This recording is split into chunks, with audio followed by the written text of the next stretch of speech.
Ассалаумағалейкум рахматуллахи баракатух. Қазір бір жерге кіріп келатқам, кейін хабарласам иә. Кешіріңіз, саламатсыз ба? Саламатсыз. Қызық. Сіздер екпе алмайтын сияқты едіңіздер ғой. Түсінбедім. Сіздер дейсіз бе? Намазхандарды айтамын. Екпе алуға қарсы еді ғой.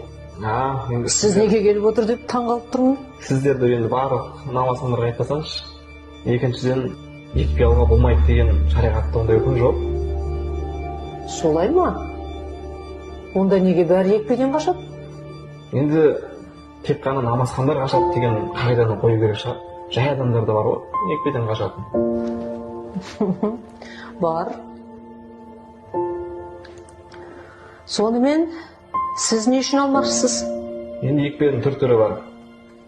Мен қазір мына қызылшаға қарсы алайын деп жатырмын.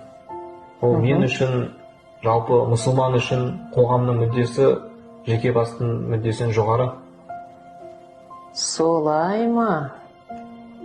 Енді мен ауырып, зияны өзгеге тимеу керек қой. Міне сол үшін екпе алайын деп жатырмын. Хотя ерес қою. Дұрыс. Елдің бәрі сіз сияқты ойласа ғой шіркін. Енді біріншіден өздеріңізде бар ғой,